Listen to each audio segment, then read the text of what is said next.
یہ مرض غریب عوام، غریب بچوں میں سب سے زیادہ پایا جاتا ہے۔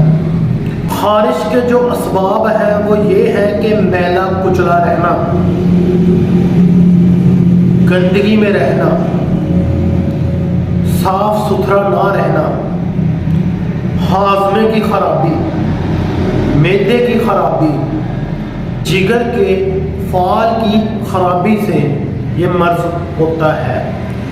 عورتوں میں ماہواری یعنی کہ جو ڈیٹ ہے، مینسز ہے، وہ رک کر آتے ہوں یا ٹائم پر نہ آتے ہوں، اس کی وجہ سے بھی جسم میں خارش ہونا شروع ہو جاتی ہے۔ خارش کی مرہم آپ نے تیار کرنی ہے، اس کے لیے میں آپ کو نسخہ شیئر کرنے لگا ہوں، تو آپ غور سے سنیے گا، نسخہ آپ لکھ لیں تاکہ آپ اس کو گھر میں بھی استعمال کریں۔ تو رال سفید، سندور، قمیلہ، کشتہ جست، کافور، سفیدہ کاشگری، رزق پور سائدرہ، ہر ایک یعنی کہ یہ آپ نے 5-6 جو اجزاء ہے وہ ایک ایک تولہ لے لینی ہے۔